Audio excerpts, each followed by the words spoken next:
Alrighty, council, it's 5 o'clock, so I will go ahead and call the special meeting workshop of the West Richland City Council to order at 5 p.m. And with that, I'll ask Stephanie if you please call the roll. Yes, thank you. Brent Gary, Here. Richard Bloom, Here. Fred Brink, Here. David Fetto, Here. May Hayes, Kate Moran, Present. John Smart. Here. And Ken Stoker requested to be excused. He is out of town on vacation. Motion to excuse Councilmember Stoker. So moved. Second. All in favor, say aye. Aye. Opposed, like sign. Motion carries unanimous. Thank you, council. All right, this evening we have a presentation of our 2025 legislative priorities that was compiled by Roscoe, myself, our lobbyist Jennifer, helping us out to make sure we get things right over the heads of our legislators. We do appreciate that. And with that, Roscoe, I'm going to turn it over to you to introduce Jennifer to the council and kick this off. Thank you, Mayor. So Jennifer Ziegler's here. She's worked with Pat Dunn and helping us with the Red Mountain Project for, I couldn't tell you how many years. But she's met Fred and Kate down at, and David Fetto down at AWC conference. So I'm gonna let her introduce herself to Richard Bloom and John Smart so you can get a little bit of her background. And then we'll walk you through our legislative priorities, what's changed on the back of the sheet, which is the regional ones that we support, and what's really changed. Stephanie will walk you through that. And then I will go through the 3 to 4 on the front of what's specific for West Richland. And then let Jennifer at the end give you an update of what she's already worked on, give you updates on some of these things that she's already been working on in August of this year, last month. So with that, Jennifer, go ahead and give them your background. And before Jennifer gets going, I'll go ahead and touch just a little bit on, you'll notice we've got two different sides here with West Richland's ledge priorities. Jennifer assisted us a little bit about trying to make sure that we had specifics that were related to the city of West Richland and certain priorities that she will work diligently to with our legislators. And then, of course, we want to make sure that we support regional needs as well. So that's what the back page is all about. But Jennifer can talk a little bit more to that and the philosophy of lobbying with our lobbyists and or with our legislators in Olympia. So Jennifer, thank you for joining us this evening. Yeah, thanks so much for having me. I'm Jennifer Ziegler. I'll just give you a quick background in case you have any questions. I've been a contract lobbyist for about 12 years now. I started my career as a nonpartisan staff attorney for what used to be the Legislative Transportation Committee. So in the olden days, we actually staffed both the House and the Senate at the same time. That committee doesn't exist in that form anymore. And after that, I served as the legislative director for the Department of Transportation. And then for the bulk of her term, I served as Governor Gregoire's transportation policy advisor. So since I've been lobbying, I have a core group of transportation clients. In the beginning, I actually had quite a few local government clients. I've transitioned over the years and have worked really hard to develop a diverse book of business. So other clients include Kaiser Aluminum and Spokane Valley. I do a lot of work on the carbon sector issues for them. I represent the Boys and Girls Clubs of the state. I represent Les Schwab. And then, like I said, a core group of transportation clients that includes Toyota on the manufacturing side, an engineering firm, and some other folks. So I'm thrilled to be here, and I'm happy to answer any questions about my background if that's helpful. Wow, Les Schwab, we could all use tires, that's for sure. Yeah, that's a diverse background there for sure, Jennifer. Didn't realize that you were that deep into the transportation side of it. Back to Gregoire, that's when the Connecting Washington all started. And exactly. So you were part built of that list. Yeah, that was Yeah. a long I've been time. working on Red Mountain for longer than you know. Yeah, so we're excited when we get to that groundbreaking time. We're gonna have to have you get into your book of who's who and who was when Exactly. and then, and then it'll be a good show to have Leo Bowman, who is a big part Exactly. of that as well, and some of the others to come join us for that occasion. So that's great. So, council, any other questions of Jennifer? No? Okay, Jennifer. Yeah, so maybe the only other thing I'll say and then turn it over to Roscoe is just, I feel really strongly to help our legislative delegation that we make sure we've got a core set of priorities that are easy for them to remember and focus on, and not specifically for West Richland sort of a laundry list of items. So you'll just see on the format, we've got the kind of 4 key things. Roscoe's going to walk through those. And then on the other side, the other sort of broader set of issues that we'll be tracking and engaging in during the legislative session. But in terms of your delegations, we'll want to really be focused on these 4 items with them. Yeah. There's no doubt that without Jennifer and Pat and Benton REA, we would never be at the place we are with the SR 224 project. I'm sure Roscoe could attest to that. And with Roscoe's participation in transportation over in Olympia, share a little bit with what he's done outside of his normal 9 to 9 job here at the city. He's become you don't realize how popular you are now, Roscoe.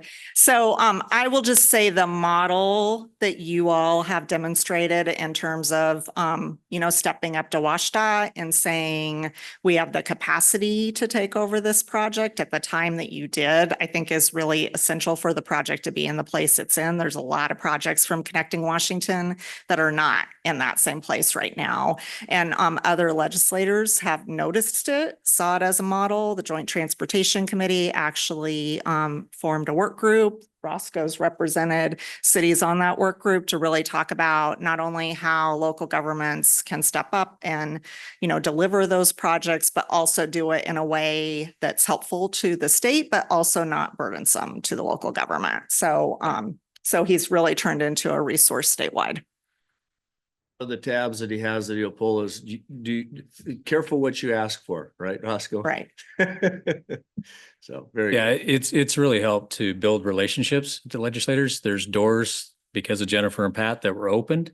So we now get to talk to both sides of the aisle and on both sides of the state. So we're talking to Representative Fye. He wants updates when he's even on vacation in Palm Springs on our project. Representative Barkus is out of Tacoma. He's on the Transportation Committee. He wants regular updates on this and a big supporter. And really the timing was great with us taking over the project because it set West Richland out from everybody else and asked the question, how's a little town of 17,000 delivering a $35 million project on schedule and on budget when, DOT was having all sorts of issues with overruns and delays with their project. So it sets us apart that West Richland we're now known, and having Fred with AWC and on the different committees, it helps. It builds the relationship across the board and gives us a lot of, I'd say, credit when we go up and when we do speak. So it's a good team. It's a good team. Like I said, wouldn't know what door to go through without Jennifer steering us through and when to make those calls. And so this year, the district boundaries have changed. They continue to change. We started out in the 8th and then we went to the 16th, but we told our representatives and senators in the 8th that we like them. So they're stuck with us. I don't care where the lines. And now they've redrawn the boundaries. And so other than some jogs, it basically splits down Paradise Way. So the 8th is on the south side of Paradise, other than the little jog up Belmont, and then the 16th on the north side. So, or did I get that backwards? Anyway, the Paradise is the break point. But you've got both of them. Yeah, so now we've got both of them, and the relationship is built with them. I think we were one of the only agencies to reach out when the district changed from the 8th to the 16th to actually invite them to the city, show them what's going on, what we're doing on our own, and what stuff we need assistance with. And so again, that gave us a lot of credit, and it's helped us the last couple of years when we go up to Olympia. The relationship's already there. So we'll dive in. So let's start with the back page first. And I'll have Stephanie give you an update. So this is the regional stuff for the Tri-Cities region, things that we support or oppose. It's very similar, but I'll have Stephanie walk through what's changed from last year's. Thank you, Roscoe. So compared to the 2024 legislative priorities, in 2024, we had 6 different topic areas. In 2025, we did reduce that down to 5 by removing the Regional Behavioral Health Recovery Center and Crisis Response, as the funding has been reached for that, so it was no longer needed on our priorities list. For public safety, those 2 items remain the same with the addition of in item 2, the 100% funding of BLEA, which I think Chief Grego could say that's the Law Enforcement Academy. Yes, and creation of new funding sources for law enforcement recruitment and retention. This mimics an AWC priority as well. So you'll be seeing it from both places. The infrastructure and economic development section is the same as it was in 2024. In general government, we did remove funding of PERS 1 COLA program because that was funded. And so there is no more need to advocate for that. Local decision-making remains the same as it was in 2024. And then as does affordable housing. So we have achieved some things in the last session, but a lot still remain as they were last year. Council, any questions you might have in regards to what we have on the back page carryover from 24 and what we've taken off after it's been completed? Councilmember Smart. Yeah, so can someone explain a little bit more about the first public safety bullet and what that means? So the juvenile questioning was changed to where law enforcement and all that talk to anybody that would basically we consider a suspect without them having an attorney automatically. And that has some agencies in Washington State have interpreted that as they can't talk to juveniles. So they just want clarification, get the wording changed up on that part of it. As far as the pursuit law clarification, there's some wording in there that could be used in different ways. So and WASPIC is obviously, the Chiefs of Sheriffs Association of Washington State. They're leading the way on these also. They're supporting those. So we do have support there, but we just want clarification on some things. Does that answer that? Yeah, thank you. Did you have something? I was just going to jump in on the removal of dams along the Columbia and Snake Rivers. Just as FYI, there's a big push to remove a lot of irrigation dams along the Yakima. But I'm just, we're not opposed to dam removal. So some dams are due to be damned, but but no, including the one in Horn Rapids, or at least modified. Anyone else? Okay, seeing no one, Roscoe? All right, sounds good. We'll go on to the front. And so the front page is different than last year. Last year, there was a lot. And one thing that Jennifer told us is you need to be very focused and tell us your top 3, 4 max that we need to work on this legislative session. It is a long session because they're doing budget. But if you want to be effective, you need to really focus on it. And so mayor and senior staff sat around and discussed various items, that aren't covered on the back, that aren't covered in AWC or the Sheriff's Association, to try to identify what's really going to help West Richland. And like I said, I'll go through these and then we'll let Jennifer kind of give you an update where some of these sit or some of the efforts already underway. The first one is the Red Mountain project. And everybody's like, well, why is that still on the list? Why all the funding is listed in the state's transportation budget, the 25-27 still has Connecting Washington and some motor vehicle account funds that have to actually be put in the budget and approved. So why it's shown in their transportation budget. They haven't adopted the 25-27 budget. So we just want to make sure we're retaining that funding for the project. The state is not in good shape on transportation across the board, whether it's maintenance, ferries, large capital projects. So there may be further projects pushed out that haven't been started because of large overruns, and these overruns are hundreds of millions of dollars on some of these projects. We're sitting in a good spot because the project is at 90% designed. And like I said, right away, we've got 32 parcels, 18 of them have been secured. Tonight on the agenda is 2 more, so we'll be up to 20. So right away acquisition is going good. We're still on schedule to put that out to bid in March of next year and start construction by June of 2025. So that sits well as we ask to retain those funding. And one thing, remember, is we'll ask you about the order of these. So this is just kind of what staff came up with, but we may want to switch the order around. The second one is emergency preparedness is the topic, but it has to do with putting a backup generator here for a municipal services facility.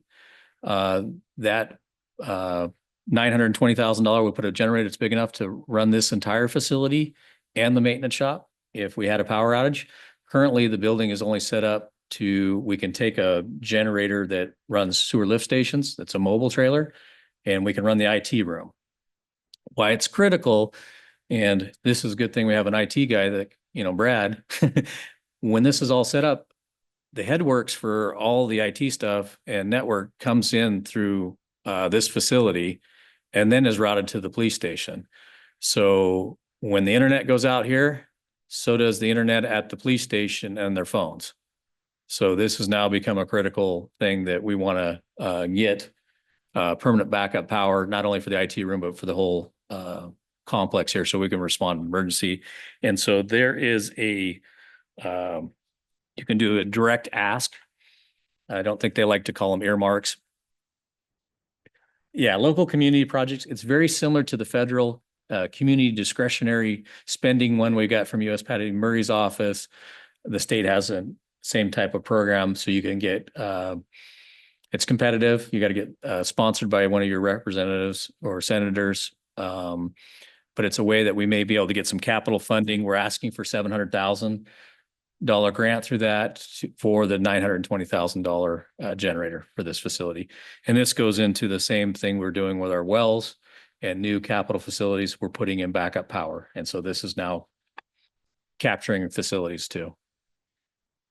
Third one, this is our Keene Road widening project.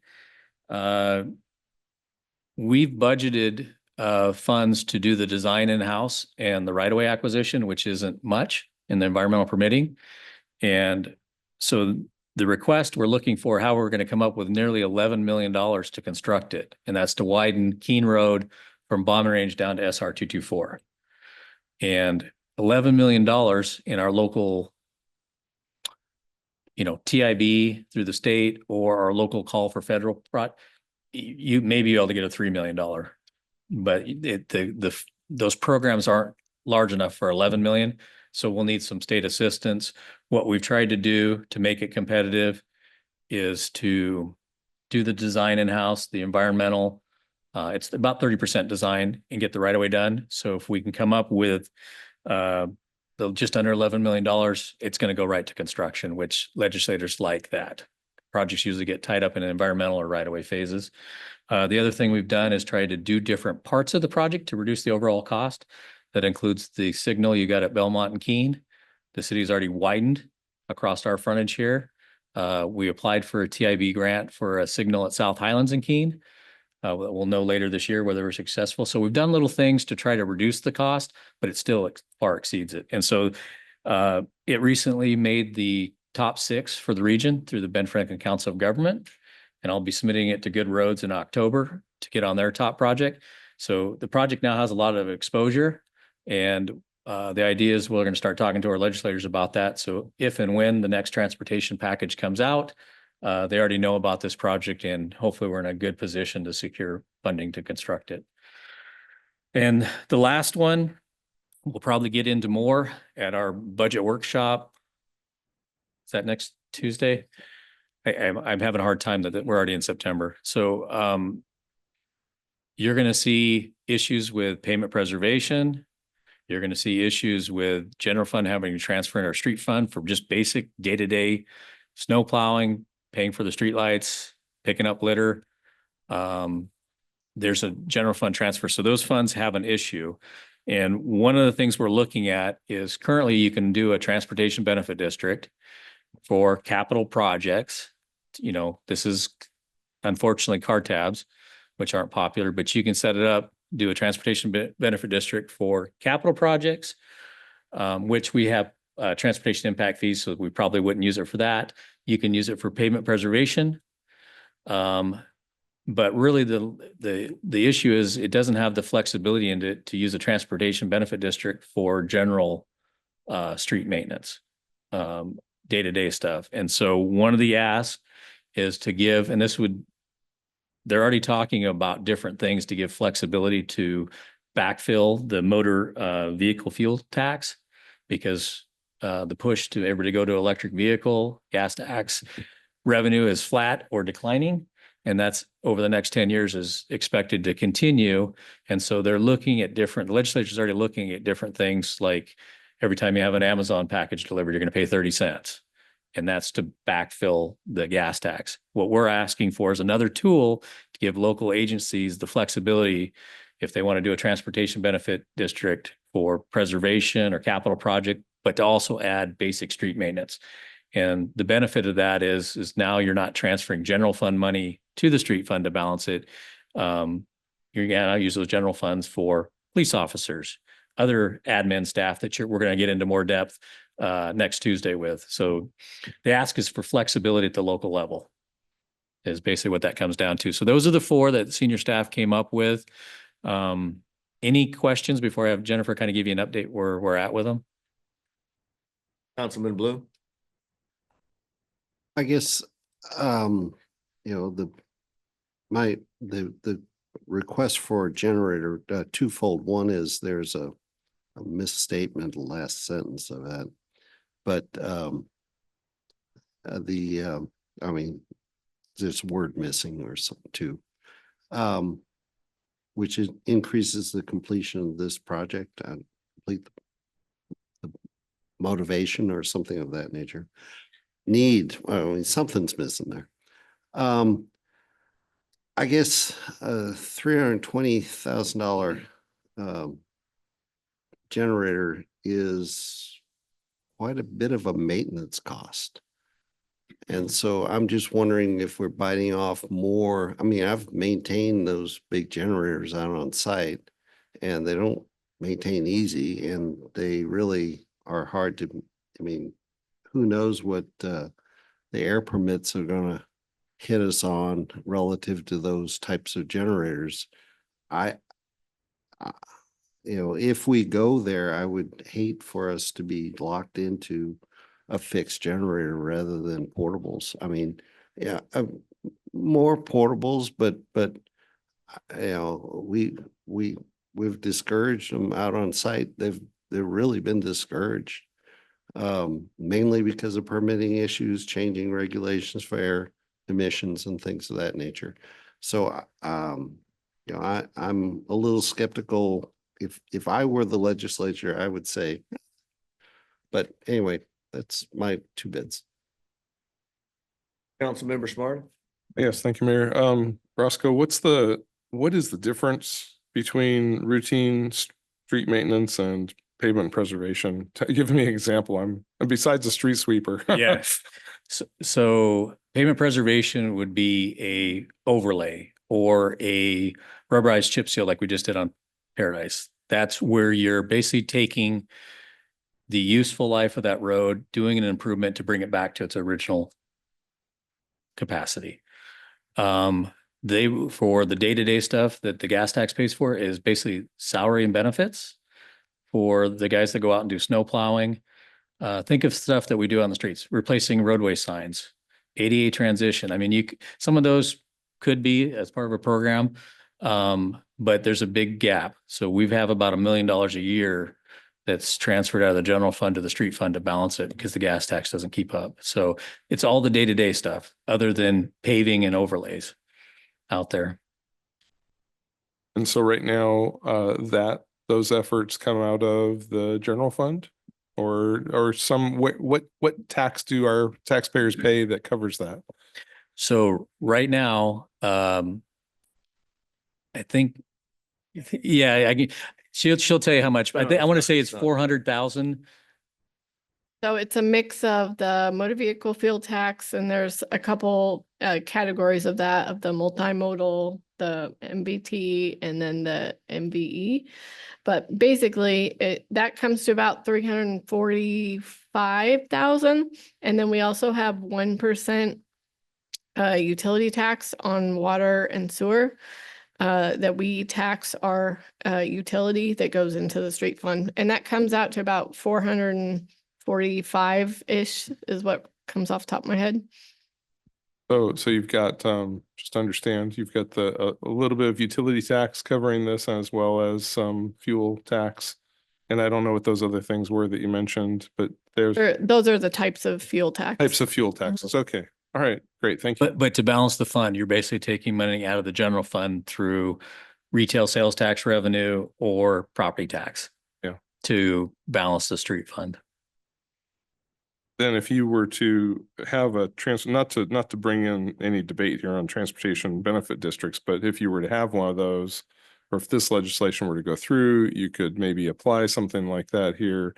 And those current sources of revenue that are currently being used to maintain day-to-day street maintenance would be what, this would be in addition to those, or could you reuse that for other things? That'd stay in the general fund. We It would wouldn't have- stay We in. wouldn't have to pull out of the general fund to balance that budget. Okay, that's what I wanted to hear. Thank you. What else? I have one more real quick. I mean, Absolutely. back on the first sheet, Stephanie, was there a previous handout that we have that gives us the specifics for each of these? I know we've looked at this before. Was that at a meeting or has that not been published yet that we've seen? Like, these statements are kind of not generic, but not incredibly detailed. No, there's not been any other publication, and the specificity of them, I think they're intended to be somewhat general statements of support to allow for discussion, but a majority of them, I can say just from past meetings, come from other like AWC or WASPIC or like WMCA, other organizations that have had these types of legislative priorities. Mayor Pro Tem Brink can also weigh in on that. Great. The majority of these, as a matter of fact, I think with just one or two exceptions, are almost word for word with what AWC is crafting for the 2025 legislative session. AWC provides a lot of detail with regard to the analysis and the thought behind why they support or they oppose various issues. So that information would be readily available too as AWC finalizes these. Is there or will there be like a summary document that, I can go look at, bullet number B2 and say, oh yeah, that's what this is, where the meat of that definition is? It has not been finalized for this year yet. We are concluding our legislative process tomorrow. We have a meeting tomorrow. And then the Board of Directors will review the final legislative priorities, I think the third week of September. So they'll be available at that time, Councilmember Smart. Thank you. So I'm just, my concern is that some of these are, like Stephanie said, sort of generically stated, and the devil's in the details, as they say, right? And so and I whether or think- not I approve or disapprove some of these, which kind of depend on what they're actually saying. And I think Jennifer might be able to help a little bit understand in regards to some of these, because it's not new that's been to our legislators, and they've seen these types of things before, so they may be familiar. Is there anything that you could share with that? So many jurisdictions sort of take this approach where you've got a few really specific jurisdiction priorities with detail like this, and then just the kind of S2 on AWC, WASPIX, some of the other local government organizations. So legislators are definitely accustomed to seeing that. I suspect that once I mean, everyone's still in sort of the process of finalizing their language. So I think once we get final versions from those other associations, we can also update this to reflect their exact language. Share that back out with you as well. So Okay. Councilmember Smart, and they're general on purpose, because some of these topics, like when you talk about supporting, preserving, and enhancing state shared revenue systems, there will be multiple, if not hundreds of bills submitted that are going to try to take shared revenues and reduce what the cities get or change the thing. So it's broad to say, basically, support preserving the current distributions. So it makes it clear that any trying to change that is not going to be welcomed. Just like local decision-making, the big one is opposes proposals that restrict, mandate, or otherwise interfere with the city's ability to make local land use decisions. There, I don't know how many bills keep coming up that are trying to put basically planning decisions that typically go through our local process, our planning commission to the council, to say one size fits all for the whole state. And so any of those type of things, it's clear that we oppose any bill that would take away local decision-making. And they've already did a bunch last year on that with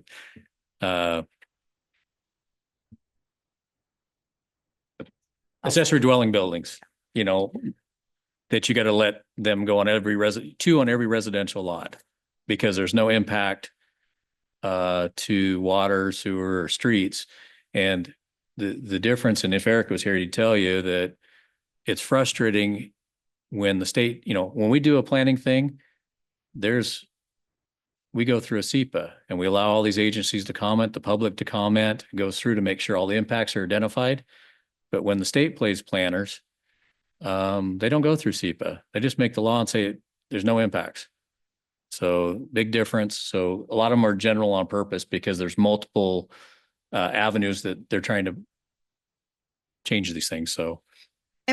And maybe just one other thing on the process side, in case this is helpful. So when the legislative session starts each week, you'll get a bill tracking list from me. And so the other thing about like this list is it helps me make sure that I've got all the appropriate bills on your tracking list. And then I'll work, with staff and others as appropriate to determine when or if West Richland is weighing in specifically on any of those pieces of legislation. So we'll have like a much more detailed process throughout the entire legislative session. So Yeah. as the topic becomes defined. Correct. I see. Yeah. Thank Yeah. you. Councilmember Brand?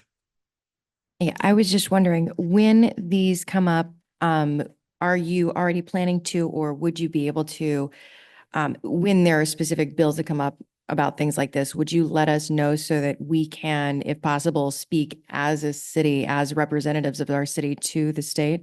So you'll get a weekly report every weekend during the legislative session. You'll get a written report from me that reflects all of the bills in these relevant areas and the status of those bills.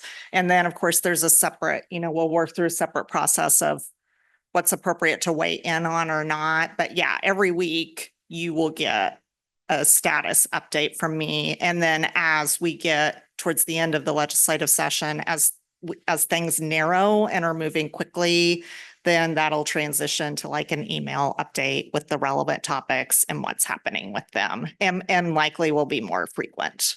That's one of the things that we learned with Jennifer and Pat over this whole period of time is there's a time to weigh in, and there's a time to zip it and let her do her job and legislators do their job across the aisle and having the conversations. And then she tells us when it's time to act. Perfect. And We'll that's, follow Jennifer's lead. This is the first time for us to have somebody engaged directly with the city. So I think you're going to be extremely pleased to find out what kind of interaction you're going to get and information you're going to have shared with you from Jennifer and our administrative team. Perfect. That's what I was hoping that we would be able to get. So excellent. sure. Thank you. Okay. Anything more on the front? Do you like the order? Again, this is what senior staff came up with. There's nothing magical. We're gonna go, I mean, to me, they're all number ones, but if somebody feels strongly that one needs to go above another, then we can make that change. But this is what senior staff came up with. Let me ask Jennifer, do you have any preference, or does it really make any difference? I will tell you that your legislators, the first thing they always ask me about is Red Mountain and how's it going? So that's the only one I would say is I think that's important to be the first one on the list. Yeah. Go ahead. Oh, I'm sorry. That Kate's first. I was. Were you looking at me? Okay. I need my I'll peripheral go, it's very vision. quick. It's very quick. I would, if I don't have a strong preference here. These look fine to me, but 2 and 3 could be flipped. And maybe there'd be a slight improvement there, but other than that, that's my 2 cents. Councilmember Moran. You know, I was thinking similarly, but based solely on the costs, the amounts that would be given. But the only reason why I would be concerned about moving number 2 to number 3 is because the critical requirement for the power, that makes me think that it should be boosted up above number 3. That's the only reason. But if we're looking purely at numbers, yeah, 3 would go before 2. But I think as I had raised my thing, I realized, no, wait, no, it's a critical need. It should be number 2. I think that the chief probably could weigh in slightly more on that as well. Yeah, go ahead, Chief. Yeah, so everything is electronic with us, everything. So we shut down, we're on paper until we can figure this out. So I think it's very important. And the communication is going on, obviously, and everything else. We've had some bigger incidents, unfortunately, in our recent history. And obviously, this is what we count on to survive at this point. So Brad was here, he'd put it up on the top of the list because IT guys have been very beneficial and eye-opening for us, as you'll find out when we have our conversation Tuesday, just exactly how critical IT has become for the security of the city. Now, Mayor Pro Tem Brink, sir. Not that I would suggest making a change, but of course, number 4 benefits every city that might consider a transportation benefit district and doesn't cost the legislature a dime. Chief? thank you, Mayor. And one more point. We've actually had power go out in the city and our generator has kept us going. So operationally. So I just want to let you know, it does happen, And just out of curiosity, it might be to answer Councilmember Bloom's question. We've had that generator in place since the inception of the police department. And I'm not sure exactly what kind of maintenance expenses it's had to experience over its lifetime so far. Roscoe? Yeah, I don't think anything. We do routine. It's got a routine maintenance thing that we start up to go through. What are the permit conditions on it? I don't know of any permit conditions. I don't know if, Nobody knows it's there. well, I don't know. The Clean Air Authority knows where everybody else is, but I don't remember. I permit these things. for Clean Air Authority? So we've had one at the treatment plant since 2008. And so I don't hear the maintenance guys complaining about labor intensive, or I don't remember big bills coming across. But it's kicked on automatically at the wastewater treatment plant numerous times when we've had issues. So it's something I can look into, but I don't think it's that critical. And I think we pay enough to Clean Air Authority for everything else, but And whatever. I think Stephanie might be able to answer a little bit more about something that's related to emergency and exemptions based on emergency declarations. We've run into that before with Roscoe. That has a lot of exemptions that fall into that category, whether that be something that you could answer quickly or not. I can move on to Councilmember Moran while you rattle your. Oh, that's okay. That was in reference to if an emergency happens and the city's ability to purchase things and like meetings, have council meetings and things. That was our discussion, but I did actually have my card up before that.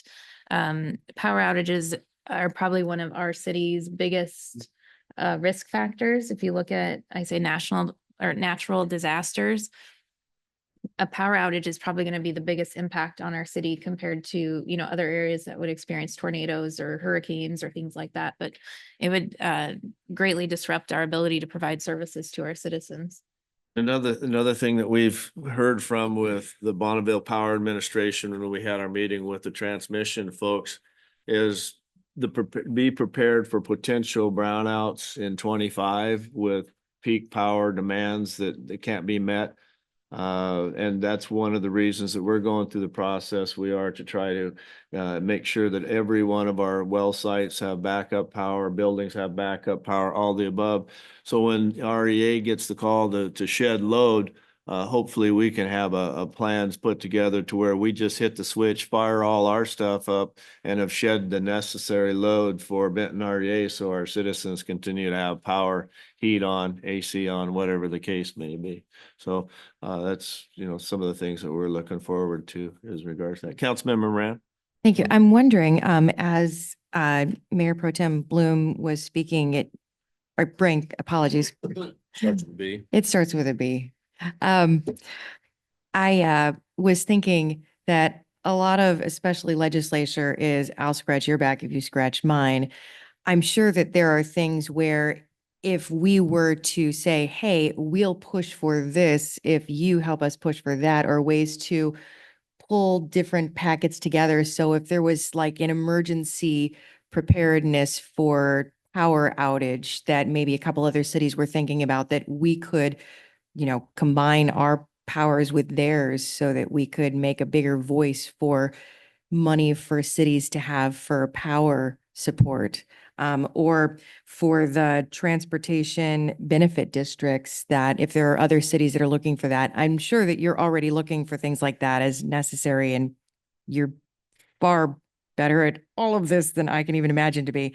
So I'm just thinking more for all of us to think about that, and I'm sure you have more input on that as well. Yeah, I mean, I'll just say two things. One, I've already had preliminary conversations with the House Capital Budget Chair about the generator concept. And that was one of the first questions he asked me, is more broadly beyond city of West Richland, who else does it potentially provide benefits to? So those are, you know, those questions will be the case always. In terms of the transportation benefit district legislation, once you all, for all of these, once you make a final decision, if that's on the final list, then the next thing I'll do is actually have a conversation with AWC staff to see more broadly what other jurisdictions would be interested in the same legislation. Thank you. Yes, that actually spurs maybe one more question here. There are 4 on the front page. What didn't get on the front page that y'all were considering? What was number 5 and 6? Were there any? Yeah, there was like 6, and I think 2 of them were covered with what's on the back. Correct. So one of them was regarding the property tax, which is in general government on the back. So, yeah, so 2 of the other ones, one was property tax, and I can't think of what the other one, but they were general ones that affect all cities that AWC was already covering. And we thought ours were more specific to what West Richland's needs were. That were like the Transportation Benefit District isn't on AWC's list yet, but Mayor Pro Tem Brink's going to bring it to to the board, and maybe it'll get up on AWC's. Wow, it's surprising that they don't have it on their list yet. The focus is on pavement preservation for most cities, but I think it's because they don't understand that you can't use it also for basic roadway, day-to-day roadway. I think most cities would want that flexibility if they could. The language is a little vague and it can be interpreted in a different manner depending on who reads it right now. So Roscoe already had us slated for an extra $1 million to stay in the general fund, but legal counsel and others said, well, maybe not. What I don't want to do is go form a transportation benefit, have you form a transportation, use it for basic thing, but it's not ever been used for that.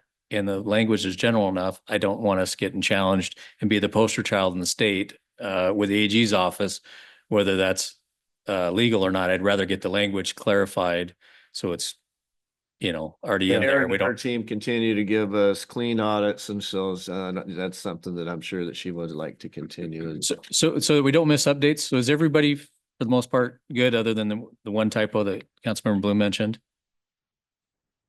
So was don't we currently have the opportunity to do like car tabs or taxes Yes. like that? Yes, for but you can't use it projects? for basic. Not for day to day. Okay, so that is the only change. So we're not really asking for something new. We're asking for clarification on something that's already there and maybe tweaking it a little over the edge to allow it to be used for day to day. I don't think it's there now. Okay. The language is not, it doesn't match up with motor vehicle tax says you can do with it. So Okay, So we you want would the, change, so there's a transportation benefit district statutory chapter right now. And in the definition section, you just need to add a definition that allows for the use for maintenance. So it's a pretty, like mechanically, it's a pretty straightforward request. it doesn't cost them anything and gives cities flexibility for use of the funds. okay. It would still have to come to council to form the Yeah. district, but first step is getting the flexibility to be able to do it and come to you to ask. But so council comfortable with this so that we can use the last 5 to 10 minutes so Jennifer can give you an update of where we're at with some of these things? One quick, so some of the money that we would get for that, some of the money we get for fuel tax, that goes for a match on some of our other projects, correct? No? Absolutely not. No? Okay. Hey, Jennifer, we'll go ahead and let you summarize where you're at with things right now. So I'll just take a step back, just a quick reminder, and Roscoe mentioned some of this already, but remember the 2025 legislative session is long legislative session. It's 105 days. It's the biennial budget year. So legislature builds 3 budgets during that time. They build the general fund operating budget, general fund capital budget, and the transportation budget. So just remember, as you're getting updates from me, right, those are 3 distinct budgets. You've got requests on here that would be found in transportation and capital. So in terms of 224 and the Red Mountain project, I've been in touch with a handful of your legislators already for other client conversations that I have. And just as I said, every time I see them, that's the question they ask. So it's very much on their mind. They want to be sure that as other projects may be shifted or cut in the transportation budget next biennium, that this one's not. And the sort of like forefront critical thing that the transportation budget writers will be looking at is it ready to go to construction? Because they don't want to just set the work that's been done on a shelf. In terms of the generator project, as I mentioned, because I had a chance for time with the House Capital Budget Chair, I just did have an initial conversation with him, and that conversation was helpful for Roscoe and I to think through, along with this conversation today, is some of the questions that can come up. So we've got that request if ultimately you decide to pursue it in a really good place. Just as a reminder, the capital budget has essentially a list of local community projects that are initiated by legislators from individual districts, and that's the process we would use for this request. On the Keene Road project, just to be sure to be clear, this will be really dependent on whether there is a conversation regarding transportation funding more generally. If there is not, then there's likely not space with legislators for new projects. So the place this fits is if there's a bigger conversation about, are we going to provide some more funding, new funding for transportation? And then the last one, as I said, for the transportation benefit district change, I've not had any conversations on it yet. Again, once you all make a decision on what you want to do, we'll do a couple things. One, we'll set up time with your 2 districts and those legislators to brief them on these priorities. The other thing we'll do is we'll meet with the chairs of the relevant committees. So the 2 transpo chairs, the 2 ranking members, and the 2 capital budget chairs and those ranking members. And then we'll talk with AWC to figure out whether there's a natural overlap. And we've got other friends that can be advocating with us on these issues. Roscoe? Okay, so that's kind of the update. So what you'll see next steps is this will be on the September 17th city council agenda. And to adopt it. And then the next step, once it's adopted, staff will be working with Jennifer to do a tour with our 8th and 16th district legislators to give them an update of what's going on, drive them around, show them the new projects and give them updates on all these things we meet with them well before the legislative starts. So it's already on there.